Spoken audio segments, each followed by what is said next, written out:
아직도 숨 쉬네. 약간만 축내는 인간. 오늘은 물도 주지 마. 그 말이 공기를 가르며 제 귀에 꽂혔습니다. 등골이 서늘해졌고 다리에 힘이 빠져 바닥이 한 뼘쯤 내려앉는 느낌이 들었어요. 손잡이를 쥔 손에 힘이 들어가자 관절이 하얗게 변했고 손바닥 안쪽이 축축하게 젖었습니다. 심장은 목구멍까지 치밀어 올라 쿵쿵거렸고 숨을 들이마셔도 가슴 안으로 공기가 내려오지 않았어요. 요양원 복도는 지나치게 반질거렸고 소독약 냄새가 코 속 깊이 박혀 나가지 않았습니다. 바퀴 달린 침대가 지나갈 때마다 고무 바퀴가 바닥을 긁는 소리가 귀를 긁었어요. 그 여자의 목소리는 낮고 거칠었고 사람을 향한 말이 아니었습니다. 버려진 물건을 향해 던지는 말투였어요. 제 배 안쪽에서 이유 없는 열이 올라왔습니다. 연민이라고 부르기엔 너무 날카롭고 분노라고 부르기엔 아직 이름이 없었어요. 저는 그 자리에 서서 왜 이 말들이 제 몸을 먼저 때리는지 이해하지 못했습니다. 지팡이를 쥔 손이 떨려 손잡이가 미끄러졌고 팔꿈치 안쪽이 싸늘해졌어요. 눈앞이 잠깐 흐려졌다가 다시 또렷해졌고 형광등 불빛이 유난히 하얗게 번졌습니다. 저는 박순자 75입니다. 사람들 눈에는 요양원에 맡겨진 노인으로 보이겠지요. 하지만 제 이름으로 움직이는 계좌와 아직 정리하지 않은 땅과 사람들의 전화번호는 그대로 살아있어요. 저는 평생 돈으로 질서를 만들고 질서로 사람을 움직이며 살아왔습니다. 그래서 더 이상했어요. 돈으로도 설명되지 않는 감정이 말 한마디에 이렇게 요동치는 일이요. 그 여자의 말이 끝났는데도 제 귀에서는 아직 울림이 가시지 않았습니다. 마치 같은 문장을 여러 번 읽은 것처럼 의미가 겹겹이 남아 있었어요. 이건 우연이 아니라는 생각이 들었습니다. 아직 아무것도 보지 않았고 아무도 만나지 않았는데도 말이에요. 이상하죠. 저는 늘 확인하고 판단한 뒤에 움직이는 사람이었거든요. 그런데 지금은 몸이 먼저 반응하고 생각이 뒤따라 오고 있었습니다. 이 이야기는 노인의 푸념이 아닙니다. 돈으로 쌓아 올린 질서가 무너지는 소리이고 오래 숨겨둔 감정이 깨어나는 시작이에요. 제 이야기가 여러분께 위로가 될 수도 있고 분노가 될 수도 있을 겁니다. 끝까지 함께 해주신다면 이 감정의 끝이 어디로 가는지 보게 되실 거예요. 구독과 좋아요, 그리고 알림 설정으로 곁에 있어주세요. 댓글로 여러분의 생각을 남겨주시면 저는 그걸로 충분히 힘을 얻습니다. 여기까지가 제 이야기의 시작이에요. 제가 왜 이런 일을 겪게 됐는지 지금부터 말씀드릴게요. 그날 아침도 제 하루는 남들보다 조금 빨리 시작되었습니다. 눈을 뜨자마자 커튼을 반쯤 열었고 햇빛이 방 안으로 얼마나 들어오는지부터 확인했어요.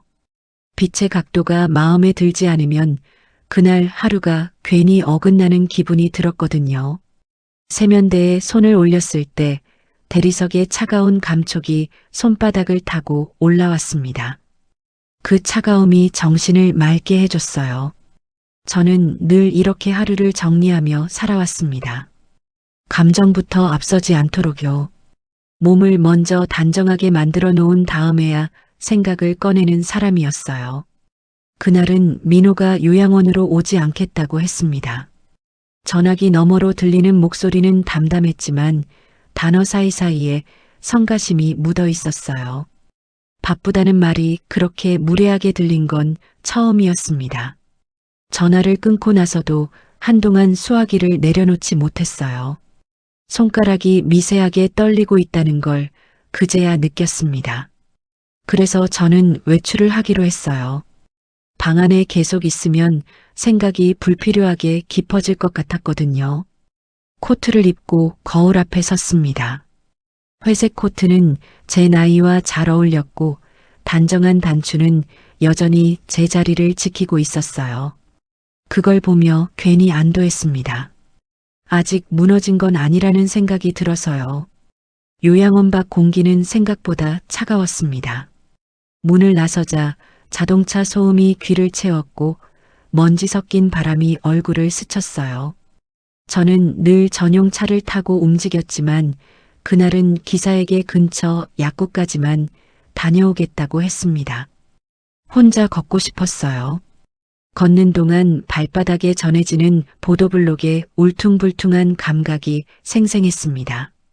한 걸음 한 걸음 옮길 때마다 제 몸이 아직 제 말을 듣고 있다는 사실이 느껴졌어요. 약국을 지나 골목으로 접어들었을 때였습니다. 햇빛이 잘 들지 않는 쪽이었고 습기가 남아있는 냄새가 코끝을 찔렀어요. 오래된 집들 사이로 바람이 끼익 소리를 내며 지나갔습니다. 그 골목에서 한 남자를 봤습니다. 아직 말을 걸지도 않았고 이름도 몰랐습니다. 그저 서 있던 모습이 눈에 걸렸을 뿐이에요. 낡은 점퍼를 입고 있었고 어깨가 비정상적으로 말라 있었습니다. 그의 손은 주머니 안에서 자주 움직였고 숨을 고르느라 고개를 조금씩 숙였다 들었다를 반복했어요. 저는 무심코 그를 한 번 더 바라봤습니다. 그 순간 가슴 한쪽이 아주 미세하게 눌리는 느낌이 들었어요. 왜 그런지 알 수는 없었습니다. 저와 아무 상관없는 사람인데도 시선이 쉽게 떨어지지 않았거든요. 그는 제 쪽을 보지 않았습니다. 그게 오히려 이상했어요. 사람들은 보통 저를 보면 한 번쯤은 힐끗 봅니다. 제 옷차림이나 제 자세나 제 나이를 가늠하려고요. 그 남자는 그러지 않았어요. 마치 시선을 들 힘조차 없는 사람처럼 바닥만 보고 있었습니다.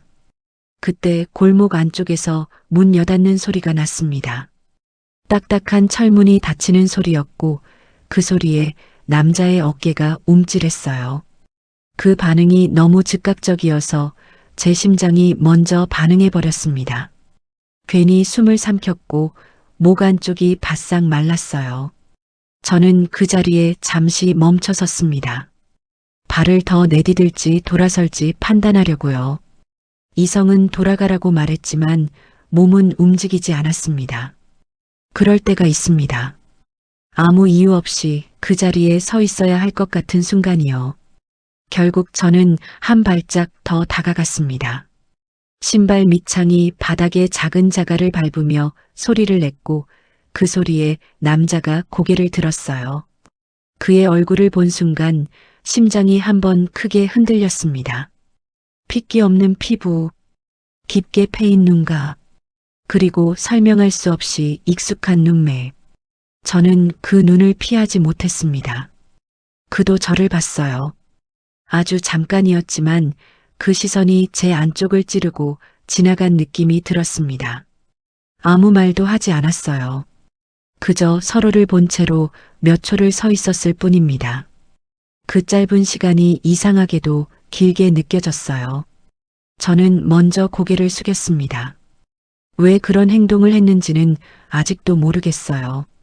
습관이었을 수도 있고 괜히 그를 자극하고 싶지 않았을 수도 있습니다. 고개를 들었을 때 그는 이미 시선을 피한 뒤였어요. 그리고 그 순간 저는 확실히 느꼈습니다. 이 사람과의 만남은 그저 스쳐 지나갈 일이 아니라는 걸요. 아직 아무 일도 일어나지 않았습니다.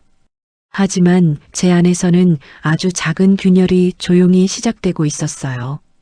그게 시작이었습니다.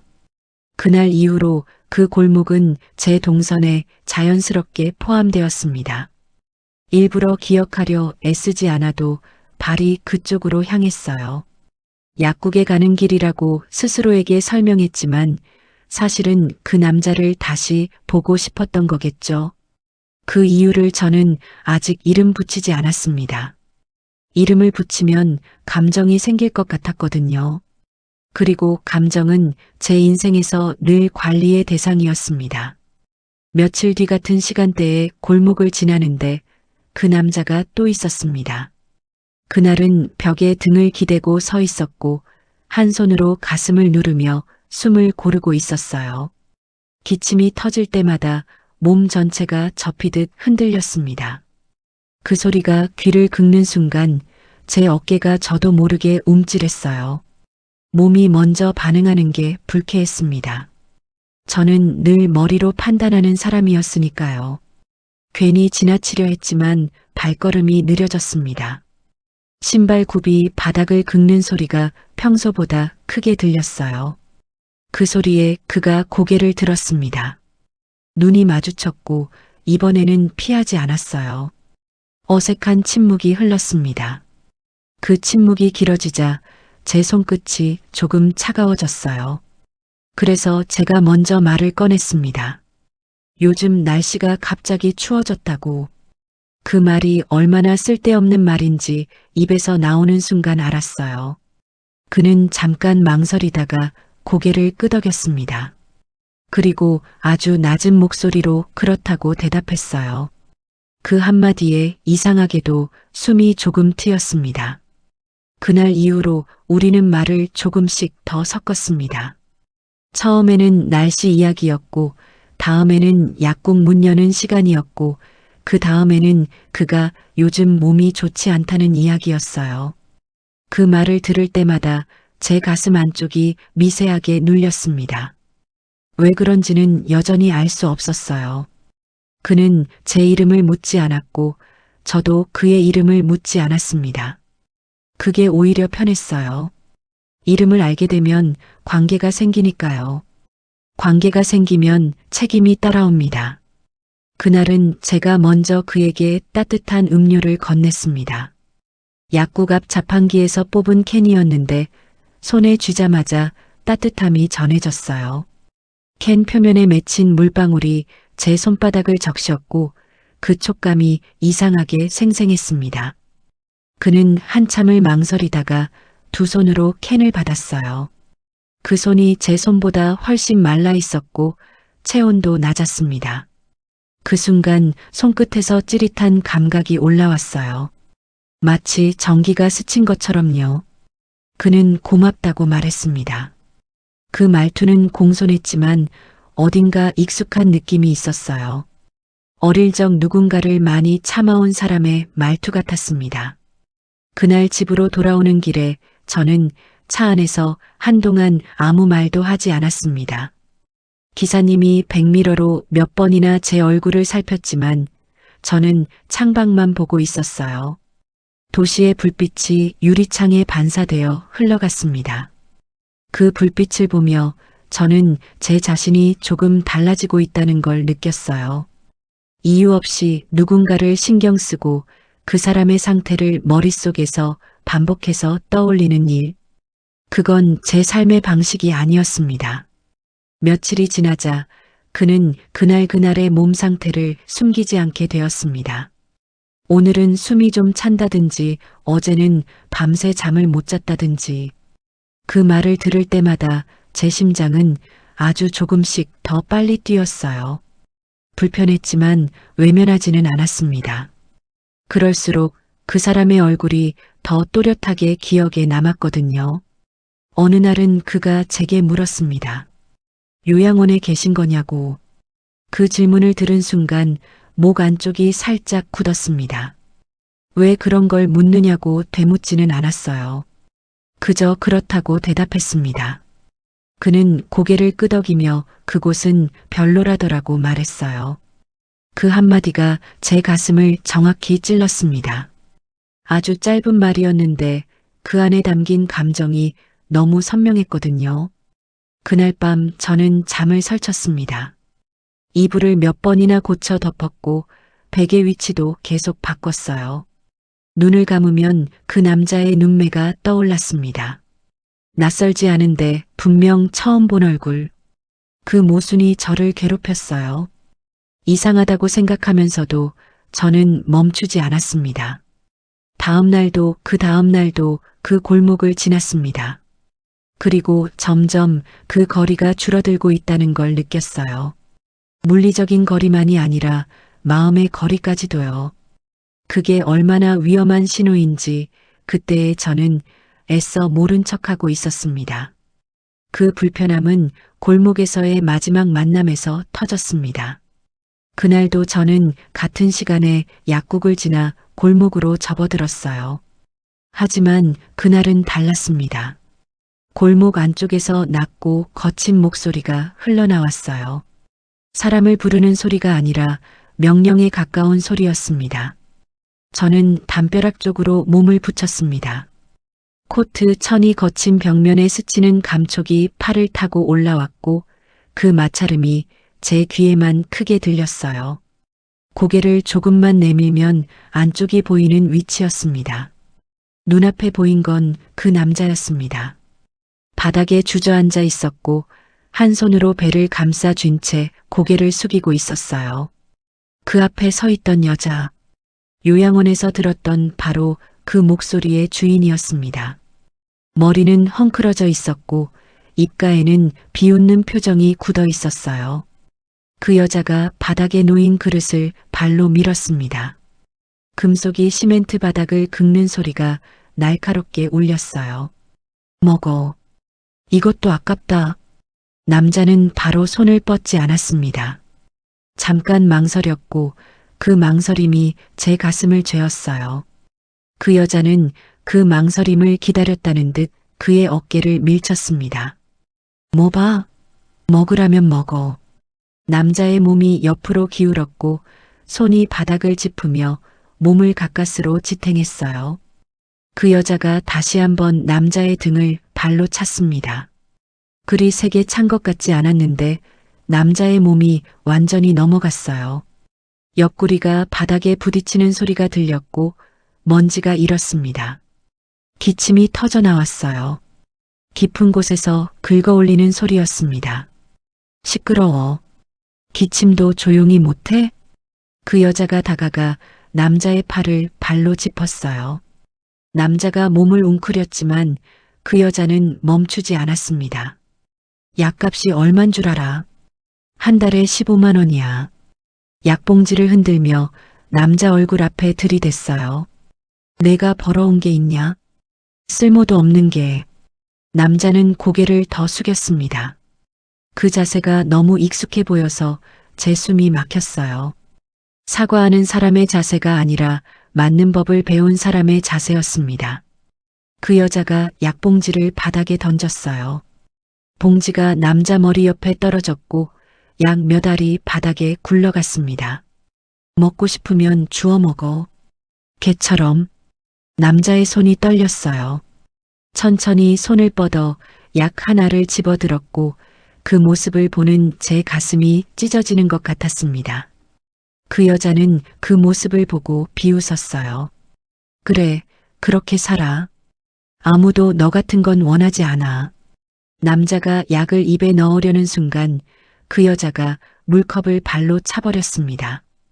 컵이 넘어가며 물이 바닥에 쏟아졌고 남자의 바지를 적셨어요. 물도 아까워. 침으로 넘겨. 남자는 아무 말도 하지 않았습니다. 그저 고개를 숙인 채 약을 입에 넣고 억지로 침을 삼키며 넘겼어요.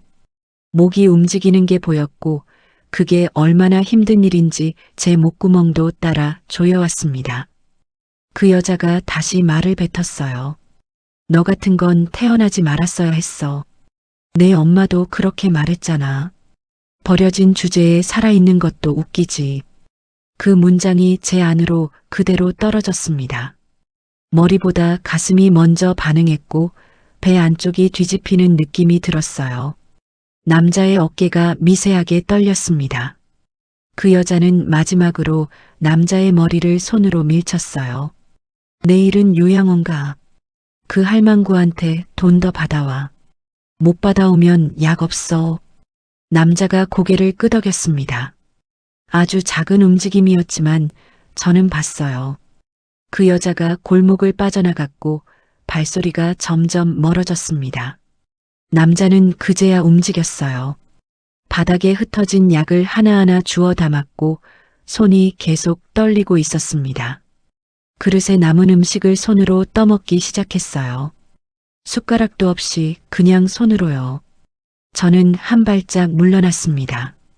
다리가 말을 듣지 않았고 종아리에 힘이 빠져 휘청거렸어요. 벽에 손을 짚자 차가운 시멘트의 온도가 손바닥에 달라붙었습니다. 이상했습니다. 불쌍하다는 생각보다 먼저 분노가 올라왔거든요. 그 분노는 그 여자를 향한 것도 있었지만 설명할 수 없이 그 남자를 향한 것이기도 했어요. 왜 저런 대우를 받으며 서 있는지, 왜 아무 말도 하지 않는지, 저는 더 이상 볼 수 없었습니다. 몸이 먼저 뒤돌아섰고 발걸음이 제 의지와 다르게 빨라졌어요. 골목을 벗어나자 햇빛이 얼굴을 때렸습니다. 그 밝음이 오히려 눈을 아프게 했어요. 약국 앞에 서서도 저는 안으로 들어가지 못했습니다. 손이 떨려 문 손잡이를 제대로 잡을 수가 없었거든요. 그때 분명히 느꼈습니다. 이 장면은 잊히지 않을 거라는 걸. 그리고 제가 더 이상 예전의 방식으로만 살 수 없게 되었다는 사실도요. 그날 밤 저는 잠을 이루지 못했습니다. 눈을 감으면 골목의 냄새가 먼저 떠올랐어요. 비린 공기와 오래된 음식물 쓰레기 냄새가 코 안쪽에 남아 숨을 들이마실 때마다 가슴이 답답해졌습니다. 저는 침대 가장자리에 앉아 손바닥을 무릎 위에 올려두었어요. 손이 미세하게 떨리고 있다는 걸 그때서야 인정했습니다. 평생 수많은 숫자와 계약서 앞에서도 떨리지 않던 손이었거든요. 이상했습니다. 그 남자를 본 장면이 자꾸 다른 기억들을 끌어내고 있었어요. 설명할 수 없는 공백이 가슴 한가운데서 서서히 벌어지는 느낌이었습니다. 다음 날 아침 저는 평소보다 일찍 외출 허가를 요청했어요. 차에 올라타자 가죽 시트가 허벅지에 닿았고 차가운 감촉이 처음엔 불쾌했지만 곧 정신을 차리게 해주었습니다. 저는 그날 약을 2봉지 더 샀습니다. 제 몫이 아닌 약이었어요.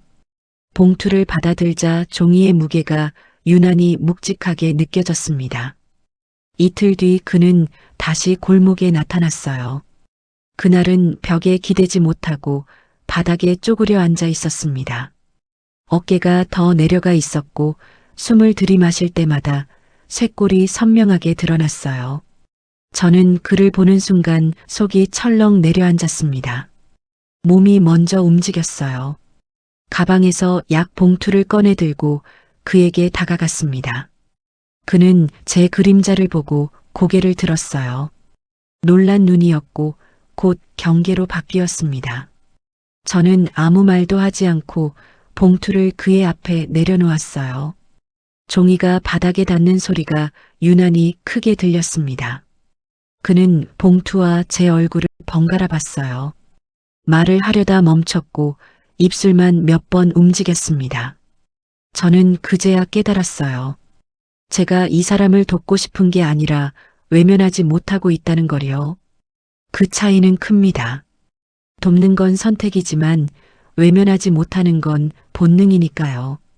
그날 집으로 돌아오는 길에 저는 처음으로 생각했습니다. 이 감각을 무시하면 언젠가 더 큰 대가를 치르게 될지도 모른다는 거요. 그날 이후로 저는 골목을 지나기 전에 잠시 숨을 고르는 버릇이 생겼습니다. 하지만 더 이상 그 남자를 골목에서 만나지는 않았어요. 며칠을 기다렸지만 그는 나타나지 않았습니다. 그 빈자리가 오히려 저를 더 불안하게 만들었어요. 저는 오랜만에 제 사람에게 전화를 걸었습니다. 이름을 말하지 않아도 되는 사람. 제 말이 끝나기 전에 무슨 뜻인지 알아듣는 사람이었어요. 최근에 신경 쓰이는 일이 생겼어요. 사람 하나를 조용히 알아봐 주세요. 병력? 거주지? 주변에 붙어 있는 사람. 그 말들을 입 밖으로 꺼내는 동안 제 입술이 이상하게도 잘 움직였습니다. 망설임이 없다는 게 오히려 저를 놀라게 했어요. 며칠 뒤 작은 봉투 하나가 제 방으로 전달되었습니다. 요양원 직원이 아무 생각 없이 놓고 간 것처럼 보였지만 저는 그 봉투를 보는 순간 숨이 잠깐 멎었어요. 봉투 안에는 종이 몇 장이 들어 있었습니다. 저는 침대 가장자리에 앉아 종이를 무릎 위에 올려두었어요. 첫 장을 펼쳤습니다. 이름 강태수, 나이 50세, 거주지 성북구동, 그리고 그 아래 병원 입원 기록이 있었습니다. 폐렴으로 응급실 이송, 현재 성모병원 입원 중. 제 손이 멈췄습니다. 성모병원. 그 이름을 보는 순간 제 심장이 쿵 하고 내려앉았어요. 다음 장을 넘겼습니다. 출생 정보였습니다. 출생병원 성모병원. 출생 일시 1975년 3월 15일 오전 9시 20분. 제 손에서 종이가 떨어질 뻔했어요. 저는 천천히 가방을 열어 오래 보관해둔 작은 수첩을 꺼냈습니다. 민호 출생 기록이 적힌 페이지를 펼쳤어요. 출생병원 성모병원. 출생 일시 1975년 3월 15일 오전 8시 40분. 40분 차이. 같은 병원. 같은 날. 제 숨이 멎었습니다. 기억이 떠올랐어요. 그날 새벽 진통이 시작됐고 병원에 도착했을 때 분만실은 10,000원이었습니다. 저는 커튼 하나로 칸막이 된 침대에 누웠어요. 오른쪽 침대에도 누군가 있었습니다. 가난해 보이는 옷을 입은 여자였어요. 신음소리가 들렸고 간호사가 그 여자를 부르는 소리가 들렸습니다. 김말순 씨, 조금만 참으세요. 김말순. 그 이름이 제 머릿속에서 울렸습니다. 요양원에서 들었던 그 거친 목소리의 주인. 골목에서 남자를 학대하던 그 여자. 제 손이 떨렸어요. 종이가 무릎에서 미끄러져 바닥에 떨어졌습니다. 저는 그 종이를 보며 한참을 앉아 있었어요. 숨을 들이마셨지만 공기가 폐까지 내려가지 않았습니다. 40분 차이로 태어난 두 아이. 같은 병원. 옆 침대. 그리고 지금 한 명은 제 아들이라 불리며 제 재산을 노리고 있고 한 명은 골목에서 약도 제대로 못 먹으며 학대당하고 있습니다. 제 안에서 무언가가 무너지기 시작했어요. 돈으로 쌓아 올린 질서가 아니라 제가 믿어왔던 모든 것들이요. 저는 떨리는 손으로 다시 종이를 집어들었습니다. 그리고 마지막 장을 펼쳤어요. 거기에는 오래된 사진 한 장이 클립으로 고정되어 있었습니다. 병원 신생아실 사진. 두 아기가 나란히 누워있는 사진이었어요. 왼쪽 아기 발목에 강민호라고 적힌 팔찌. 오른쪽 아기 발목에 강태수라고 적힌 팔찌. 두 아기의 얼굴은 거의 구별이 되지 않았습니다. 갓난아기는 다 비슷하니까요. 하지만 제 눈은 오른쪽 아기에게 고정되어 있었어요.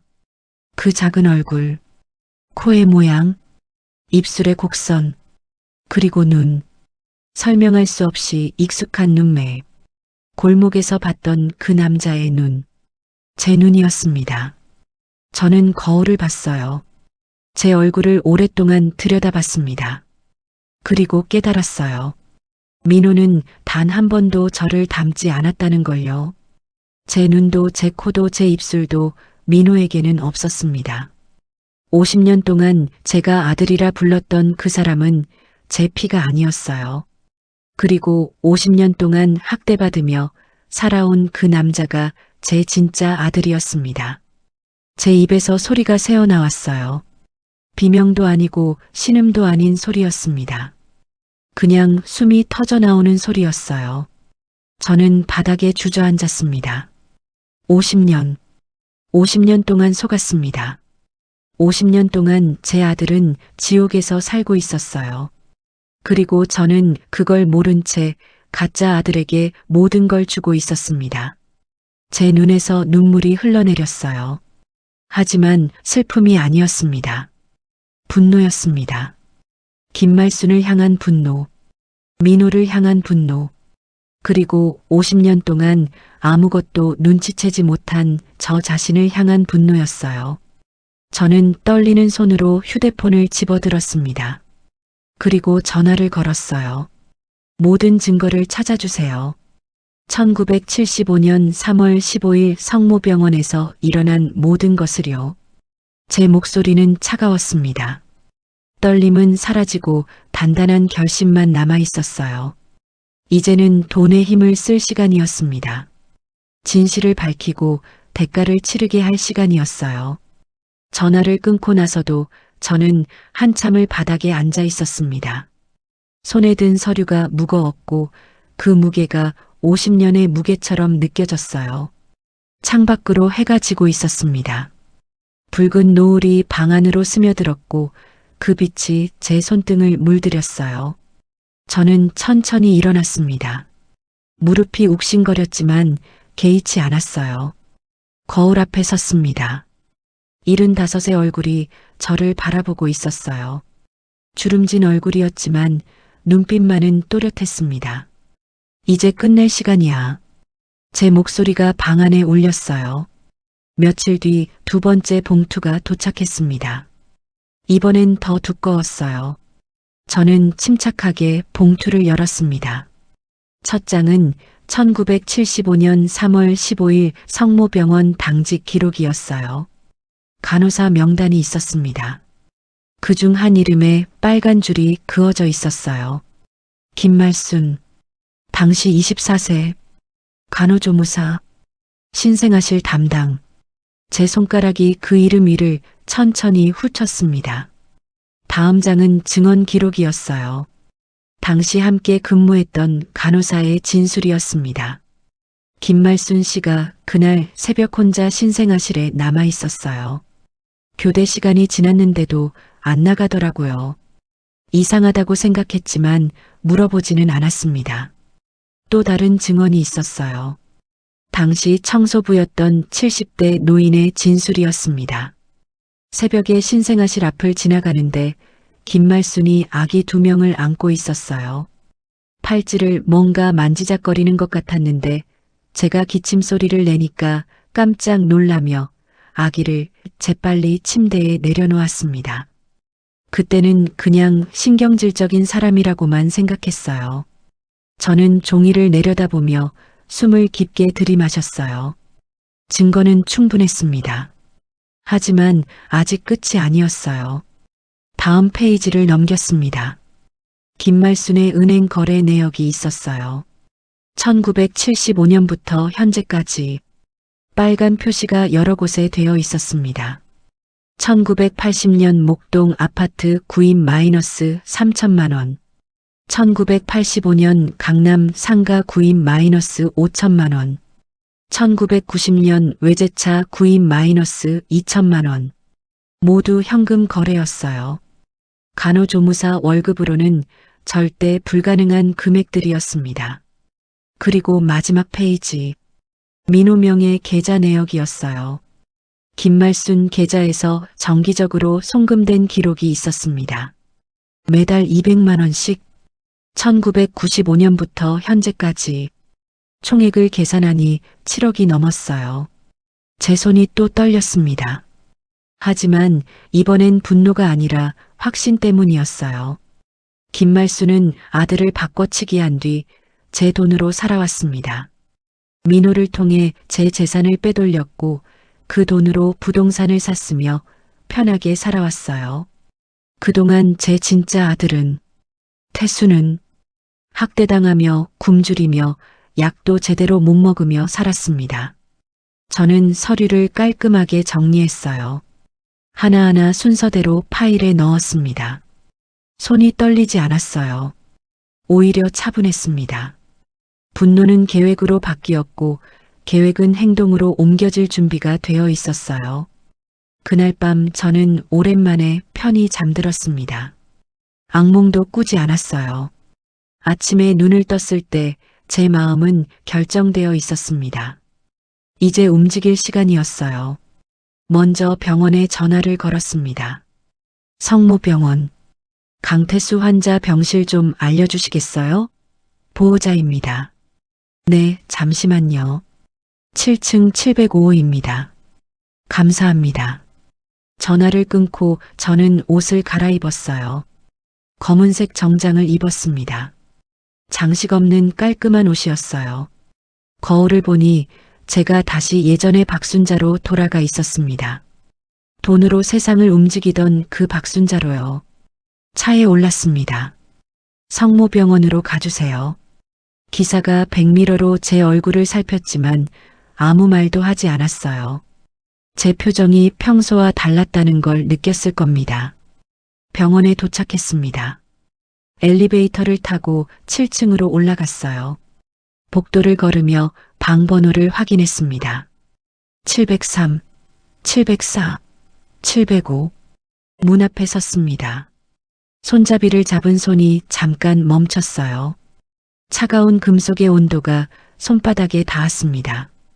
저는 깊게 숨을 들이마셨어요. 그리고 문을 열었습니다. 병실 안은 조용했습니다. 창가 쪽 침대에 태수가 누워 있었어요. 링거를 맞고 있었고 얼굴은 더 야위어 있었습니다. 저는 천천히 다가갔어요. 의자를 끌어당기는 소리에 태수가 눈을 떴습니다. 저를 보고 잠깐 놀란 표정을 지었어요. 약국 앞에서 네, 맞아요. 저는 의자에 앉았습니다. 태수가 저를 보며 말했어요. 왜? 여기까지. 당신을 만나러 왔어요. 저를요? 네. 저는 가방에서 서류를 꺼냈습니다. 태수의 출생증명서를 그의 앞에 놓았어요. 이게 뭔지 아세요? 태수가 서류를 보며 고개를 저었습니다. 제 출생증명서 같은데요? 맞아요. 당신은 1975년 3월 15일 오전 9시 20분 성모병원에서 태어났어요. 네. 그리고 저는 제 목소리가 떨렸지만 계속 말했어요. 저는 같은 날 오전 8시 40분 같은 병원에서 아들을 낳았습니다. 태수의 눈이 커졌어요. 40분 차이로요. 저는 다음 서류를 꺼냈습니다. 병원 기록, 증언들, 사진. 하나씩 태수 앞에 놓았어요. 간호조무사 김말순이 그날 새벽 신생아실에서 아기 2명을 바꿨습니다. 제 아들을 김말순이 데려갔고 김말순의 아들이 저한테 왔어요. 태수의 얼굴이 새하얗게 변했습니다. 그게 무슨 50년 동안 당신은 제 아들이었어요. 제 목소리가 갈라졌어요. 50년 동안 저는 몰랐습니다. 제 진짜 아들이 어디서 어떻게 사는지. 태수가 입술을 떨며 말했어요. 저는 당신은 아무 잘못 없어요. 저는 그의 손을 잡았습니다. 처음으로 제대로 잡았어요. 당신은 피해자예요. 저처럼요. 태수의 눈에서 눈물이 흘러내렸습니다. 그럼 제 엄마는 김말수는 당신 엄마가 아니에요. 제 목소리가 단호했어요. 김말수는 범죄자예요. 당신을 50년 동안 학대한 범죄자. 태수가 울기 시작했어요. 소리내어 울었습니다. 50년 동안 참았던 울음이 터져 나오는 것 같았어요. 저도 울었습니다. 제 진짜 아들 앞에서 처음으로 울었어요. 50년 동안 잃어버렸던 아들을 찾은 어머니의 눈물이었습니다. 한참을 울고 나서 저는 눈물을 닦았어요. 태수도 눈물을 닦았습니다. 저는 그를 똑바로 보며 말했어요. 이제 끝낼 거예요. 네. 김말순과 민호. 그들이 한 일에 대한 대가를 치르게 할 거예요. 제 목소리는 차가웠습니다. 그리고 당신을 제자리로 돌려놓을 거예요. 태수가 고개를 저었어요. 저는 아무것도 원하지 않아요. 아니에요. 저는 그의 손을 더 꽉 잡았습니다. 당신은 제 아들이에요. 제 진짜 아들. 당신이 받아야 할 것들을 받아야 해요. 태수가 저를 보며 물었어요. 왜 저한테 이렇게?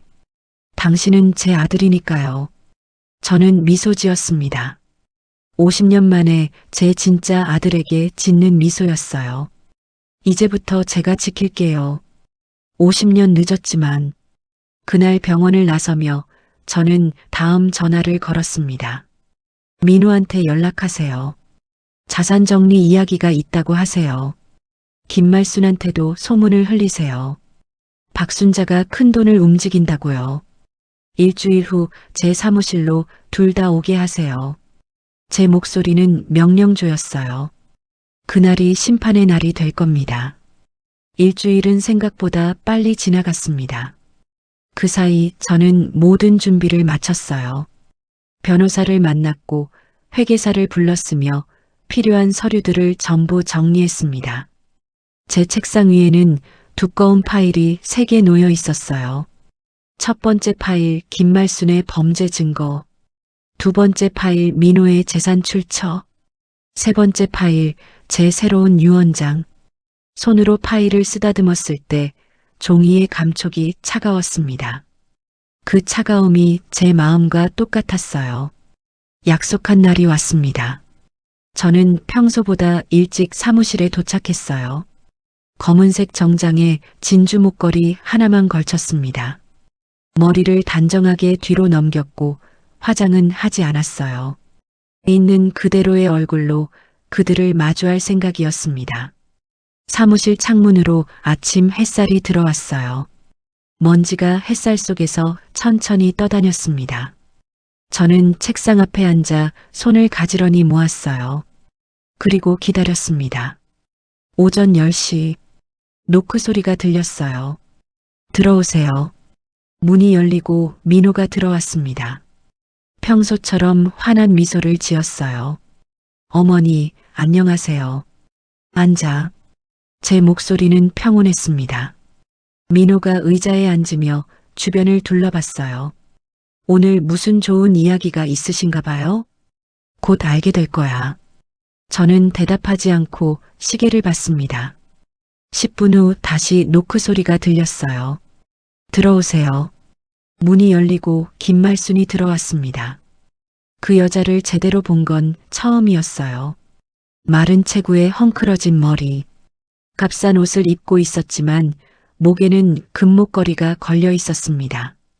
김말순이 방안을 보다가 민호를 발견했어요. 잠깐 당황한 표정을 지었지만 금방 감췄습니다.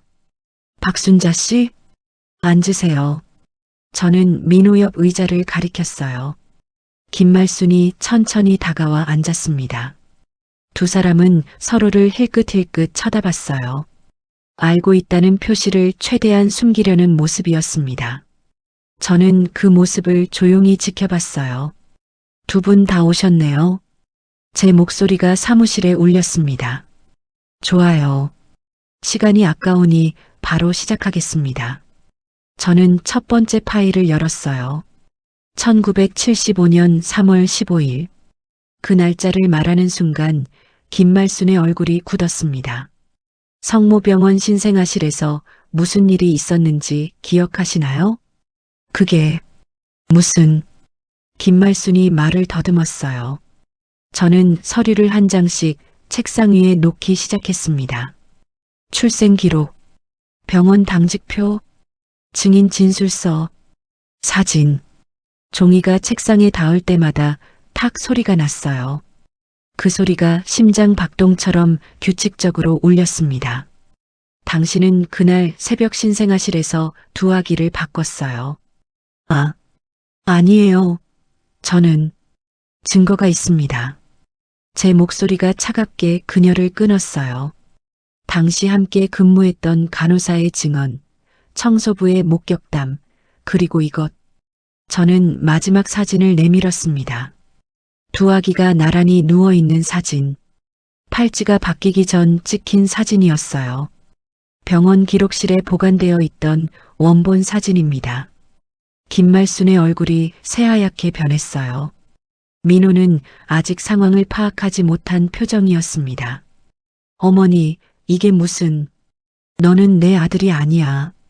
저는 민호를 똑바로 보며 말했습니다. 민호의 입이 벌어졌어요.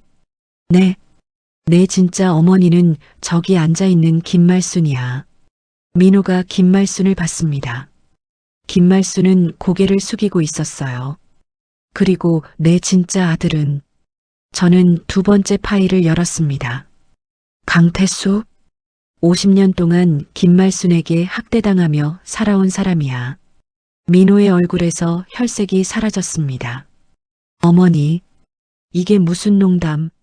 농담 아니야. 저는 서류를 민호 앞으로 밀었어요. DNA 검사 결과야. 일주일 전에 받았어.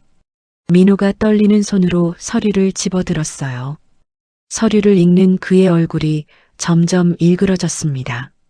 이건 너랑 나는 혈연 관계가 아니야. 제 목소리는 단호했습니다. 하지만 강태수와 나는 99.9% 일치해. 민호가 서류를 놓았어요. 손이 너무 떨려서 서류가 바닥에 떨어졌습니다. 그럼 너는 김말순의 아들이야. 50년 동안 내 아들 행세를 하며 내 재산으로 살아온 사람. 저는 세 번째 파일을 열었습니다. 그리고 이건 너희가 한 일의 증거야. 김말순의 은행 거래 내역, 민호에게 보낸 송금 기록, 부동산 구입 내역, 모든 것이 빠짐없이 정리되어 있었어요. 1995년부터 현재까지 총 7억 3천만 원. 제 손가락이 숫자를 짚었습니다. 민호 명의 계좌로 매달 200만 원씩 보냈어. 내 재산에서 빼돌린 돈으로. 민호가 김말순을 봤어요. 엄마, 이게 사실이에요? 김말순은 대답하지 않았습니다. 그저 고개를 숙이고 떨고 있을 뿐이었어요. 왜 그랬어요? 제가 물었습니다. 왜 남의 아들을 빼앗아 갔어요? 김말순이 천천히 고개를 들었어요. 눈이 충혈되어 있었습니다. 돈 때문이었어요. 그녀의 목소리가 갈라졌어요. 저는 가난했어요. 평생 가난하게 살 운명이었어요. 그래서 남의 아들을 훔쳤어요? 제 아들이 잘 살게 하고 싶었어요. 김말순이 소리쳤습니다. 부잣집 아들로 키워서 편하게 살게 하고 싶었다고요. 그래서 내 아들은? 제 목소리가 떨렸어요.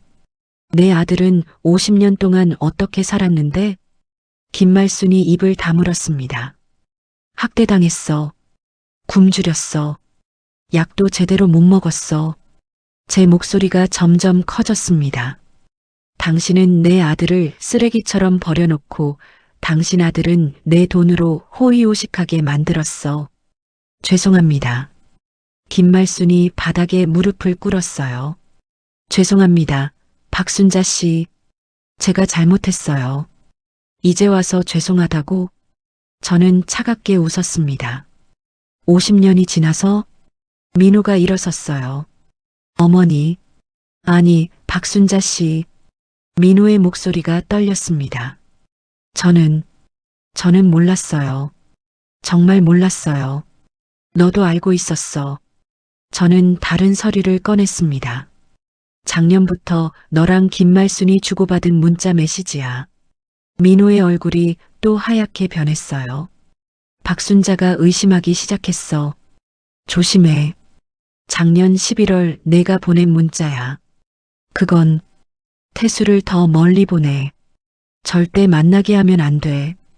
올해 2월 김말순이 보낸 문자. 저는 서류를 책상에 내려쳤어요. 탁 소리가 크게 울렸습니다. 너희는 알고 있었어. 그리고 숨기려고 했어. 민호가 바닥에 주저앉았어요. 죄송합니다. 정말 죄송합니다. 이제 선택해. 저는 두 사람을 번갈아 보며 말했습니다. 법정에서 만날 거야. 아니면 조용히 정리할 거야. 조용히 하겠습니다. 김말순이 울며 말했어요. 뭐든지 하겠어요. 제발. 좋아. 저는 마지막 서류를 꺼냈습니다. 김말순, 당신이 가진 모든 재산을 강태수에게 넘기세요. 네. 민호. 저는 민호를 봤습니다. 너는 지금부터 내 유산에서 제외돼. 민호가 고개를 들었어요. 하지만은 없어. 제 목소리는 단호했습니다. 너는 50년 동안 충분히 받았어. 이제 진짜 주인에게 돌려줄 시간이야. 저는 새 유언장을 책상 위에 올려놓았습니다. 내 모든 재산은 강태수에게 상속돼. 민호의 얼굴이 일그러졌어요. 안 돼요. 그럴 순 없어요. 왜? 제가 물었습니다. 내가 내 아들이 아닌데 왜 내 재산을 받아야 하지? 하지만 저는 50년 동안 거짓으로 살았어. 저는 냉정하게 말했습니다. 그 대가를 치러. 민호가 울기 시작했어요. 김말순도 울었습니다. 하지만 저는 눈물 한 방울 흘리지 않았어요. 제 눈물은 일주일 전 병원에서 다 흘렸습니다. 이제 남은 건 정의뿐이었어요. 내일까지 변호사 사무실로 와. 저는 명함을 2장 내밀었습니다. 재산 이전 서류에 서명해. 거부하면 경찰에 고소한다. 유괴죄, 사기죄, 횡령죄, 학대죄. 제 목소리가 차갑게 죄목을 나열했어요. 최소 10년은 감옥에 가게 될 거야. 김말순이 바닥에 엎드렸어요. 제발, 제발 살려주세요. 살려주는 거예요. 저는 그녀를 내려다보며 말했습니다. 감옥 대신 재산을 빼앗는 것으로 끝내주는 거예요. 감사하게 생각하세요. 저는 2사람을 남겨두고 사무실을 나왔습니다. 문을 닫는 순간 안에서 울음소리가 들렸어요. 하지만 저는 뒤돌아보지 않았습니다. 복도를 걸으며 창문 밖을 봤어요. 하늘이 맑았습니다. 50년 만에 처음으로 제 하늘이 맑아진 느낌이었어요. 이제 마지막이 남았습니다. 제 진짜 아들을 제자리로 돌려놓는 일, 그리고 남은 인생을 함께 사는 일. 늦었지만 아직 늦지 않았어요. 저는 엘리베이터를 타고 1층으로 내려갔습니다. 차가 기다리고 있었어요. 성모병원으로 가주세요. 기사가 출발했고 저는 창밖을 보며 미소 지었습니다. 50년 만에 짓는 진짜 미소였어요. 병원에 도착했을 때는 오후였습니다. 복도를 걸으며 705호를 향했어요. 발걸음이 평소보다 가벼웠습니다. 가슴속에 짓눌려 있던 무게가 사라진 느낌이었어요. 문을 열었습니다. 태수가 침대에 반쯤 기대 앉아 있었어요. 창밖을 보고 있다가 제 발소리에 고개를 돌렸습니다. 오셨어요. 응. 저는 의자를 끌어당겨 앉았어요. 몸은 좀 어때? 많이 나아졌어요. 태수의 목소리가 전보다 힘이 있었습니다. 링거를 맞으며 제대로 된 식사를 하니 얼굴에 조금씩 생기가 돌고 있었어요. 저는 가방에서 서류 뭉치를 꺼냈습니다. 오늘 끝났어. 네. 김말순이랑 민호. 다 정리했어. 태수의 눈이 커졌어요. 저는 서류를 하나씩 그에게 보여줬습니다. 재산 이전 동의서, 김말순이 서명한 서류, 민호가 포기각서에 도장을 찍은 서류. 이제 김말순이 가진 모든 재산은 내 거야. 저는 그런 거 필요 없어요. 태수가 손을 저었습니다. 괜찮아요. 저는 그냥, 태수야. 저는 그의 손을 잡았어요. 이건 시혜가 아니야. 원래 내 거였어야 할 것들이야. 하지만 50년 동안 내가 받았어야 할 것들이야. 제 목소리가 떨렸습니다. 내가 너한테 못해준 50년을 이걸로 다 갚을 순 없어. 하지만 이건 시작이야. 태수의 눈에서 눈물이 흘러내렸어요. 어머니. 그 말을 듣는 순간 제 가슴이 뜨거워졌습니다. 50년 만에 듣는 진짜 아들의 목소리였어요. 응, 나야. 저도 눈물을 흘렸습니다. 내 엄마야. 우리는 한참을 울었어요. 50년 동안 흘리지 못했던 눈물을 다 쏟아내는 것처럼요. 한참 후 저는 눈물을 닦았습니다. 태수도 눈물을 닦았어요. 이제 퇴원 준비해. 네. 병원비는 다 처리했어. 퇴원하면 우리 집으로 가자. 우리 집이요? 응. 이제 내 집이기도 해. 저는 미소 지었습니다. 방도 준비해뒀어. 남양이야. 햇빛 잘 들어. 태수가 고개를 저었어요. 저는 감히, 왜 감히? 제가 물었습니다. 넌 내 아들이야. 당연히 엄마랑 같이 살아야지. 하지만 저는 50년 동안, 50년은 끝났어. 저는 그의 손을 더 꽉 잡았습니다. 이제부터 새로 시작하는 거야. 엄마랑 아들로. 태수가 울먹이며 고개를 끄덕였어요. 감사합니다. 정말 고마워할 거 없어. 저는 그의 머리를 쓰다듬었습니다. 50년 만에 처음 해보는 행동이었어요. 내가 해야 할 일을 하는 거야. 일주일 후 태수가 퇴원했습니다. 제가 직접 마중을 나갔어요. 태수는 새 옷을 입고 있었습니다. 제가 미리 사다 놓은 옷이었어요. 깔끔한 셔츠에 편한 바지.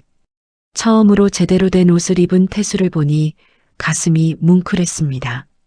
잘 어울려. 감사합니다. 태수가 수줍게 웃었어요. 그 웃음을 보며 저는 알았습니다. 이 사람은 아직 웃는 법을 잊지 않았다는 것을요. 차에 타서 집으로 향했습니다. 차창 밖으로 도시 풍경이 흘러갔어요. 태수는 창밖을 계속 보고 있었습니다. 50년 동안 이런 차 타본 적 없었어요. 이제 자주 타게 될 거야. 저는 대답했습니다. 이건 우리 차야. 집에 도착했을 때 태수는 대문 앞에서 멈춰 섰어요. 큰 집이었습니다. 정원이 있고 2층 건물이었어요. 여기가 저도 살 곳이에요? 응, 우리 집이야. 저는 그의 손을 잡고 대문을 열었습니다. 집 안으로 들어가자 햇살이 거실을 가득 채우고 있었어요. 2층에 내 방 있어. 보러 갈래? 네. 우리는 계단을 올라갔습니다. 복도 끝에 있는 방 문을 열었어요. 넓은 방이었습니다. 큰 창문으로 햇살이 들어왔고 새 침대와 책상이 놓여 있었어요. 이게 제 방이에요? 태수의 목소리가 떨렸습니다. 응, 마음에 들어? 너무 좋아요. 태수가 방 안으로 천천히 들어갔어요. 창문으로 다가가 밖을 내다봤습니다. 정원이 보였고 멀리 산이 보였어요. 전 평생 이런 방에서 살아본 적이 없어요. 이제 평생 여기서 살면 돼. 저는 그의 옆에 섰습니다. 이게 원래 내 거였어야 했어. 태수가 저를 봤어요. 어머니, 응? 행복해도 될까요? 이렇게 행복해도. 그 말을 듣는 순간 제 가슴이 미어졌습니다. 50년 동안 행복할 자격조차 없다고 생각하며 살아온 사람. 당연하지. 저는 그를 안아줬어요. 넌 행복할 자격이 있어. 누구보다도. 태수가 제 품에서 울었습니다. 저도 울었어요. 우리는 한참을 그렇게 서 있었습니다.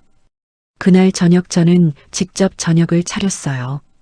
오랜만에 요리를 했습니다. 된장찌개에 생선구이, 나물 몇 가지. 소박한 식사였지만 정성을 다해 만들었어요. 밥 먹자. 태수가 식탁에 앉았습니다. 음식을 보는 그의 눈이 반짝였어요. 제가 이런 밥상 받아도 돼요? 당연하지. 먹어. 저는 그의 그릇에 밥을 푸르고 국을 떠서 올려줬습니다. 태수가 숟가락을 들었어요. 천천히 밥을 한술 떠서 입에 넣었습니다. 씹는 동안 눈물이 또 흘러내렸어요. 왜 울어? 맛있어서요. 너무 맛있어서. 제 눈시울도 뜨거워졌습니다. 많이 먹어. 살 좀 쪄야 해. 네. 우리는 말없이 밥을 먹었어요. 하지만 그 침묵은 불편하지 않았습니다. 50년 만에 찾은 평화로운 침묵이었어요. 식사를 마치고 설거지를 하는데 태수가 다가왔습니다. 제가 할게요. 괜찮아. 넌 쉬어. 저도 하고 싶어요. 같이 해요. 우리는 나란히 서서 설거지를 했어요. 제가 씻으면 태수가 헹궜습니다.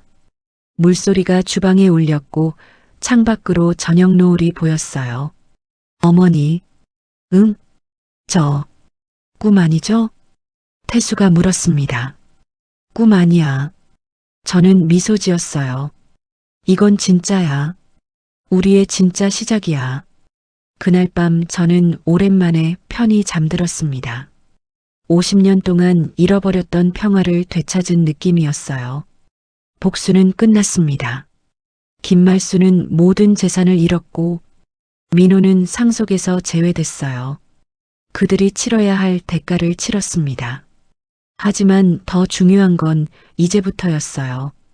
제 진짜 아들과 함께 보낼 시간. 50년을 잃었지만 아직 남은 시간이 있었습니다. 그 시간을 사랑으로 채울 거예요. 늦었지만 포기하지 않을 겁니다. 왜냐하면 이제 저는 알았으니까요. 진짜 복수는 그들을 무너뜨리는 게 아니라 우리가 행복해지는 거라는 걸요. 한 달이 지났습니다. 태수는 많이 달라졌어요. 얼굴에 살이 올라 핏기가 돌았고 눈빛에 생기가 돌아왔습니다. 매일 아침 함께 산책을 나갔어요. 정원을 걸으며 꽃을 보고 햇살을 쬐었습니다. 어머니, 오늘 날씨 정말 좋네요. 그러게, 봄이 왔나 봐. 저는 태수의 팔짱을 꼈습니다. 50년 만에 제대로 된 모자의 시간이었어요. 어느 날 태수가 물었습니다. 어머니, 민호는 어떻게 됐어요? 연락 없어. 아마 멀리 떠났을 거야. 저는 담담하게 대답했어요. 그 사람 생각 안 나? 가끔요. 50년을 형제라고 생각했으니까. 태수가 창밖을 봤습니다. 하지만 미워하진 않아요. 그 사람도 피해자니까요. 넌 착해. 저는 그의 머리를 쓰다듬었어요. 너무 착해서 걱정이야. 어머니가 계셔서 괜찮아요. 태수가 웃었습니다. 그 웃음이 참 예뻤어요. 며칠 후 변호사가 찾아왔습니다. 회장님, 모든 절차가 끝났습니다. 서류를 펼쳐 보여줬어요. 강태수 씨 명의로 모든 재산이 이전됐습니다. 수고했어요. 저는 서류를 태수에게 건넸습니다. 이제 다 내 거야. 어머니, 엄마는 그냥 내 옆에 있으면 돼. 저는 미소 지었어요. 그것만으로도 충분해. 그날 저녁 우리는 거실에 함께 앉아 있었습니다. 차를 마시며 창밖을 봤어요. 노을이 아름다웠습니다. 어머니, 응? 행복해요. 태수가 말했습니다. 처음으로 진짜 행복해요. 나도. 저는 그의 손을 잡았어요. 나도 50년 만에 처음으로 행복해. 우리는 노을을 보며 앉아 있었습니다. 말은 많지 않았지만 그걸로 충분했어요. 50년을 잃었습니다. 하지만 아직 남은 시간이 있었어요. 그 시간을 사랑으로 채울 겁니다. 천천히 함께요. 돈으로 쌓은 질서는 무너졌지만 진짜 가족을 찾았습니다. 복수는 끝났고 새로운 시작이 열렸어요. 늦었지만 포기하지 않았습니다. 왜냐하면 진짜 승리는 그들을 무너뜨린 게 아니라 우리가 행복해진 것이니까요. 이제 저는 압니다. 봄은 반드시 온다는 것을요.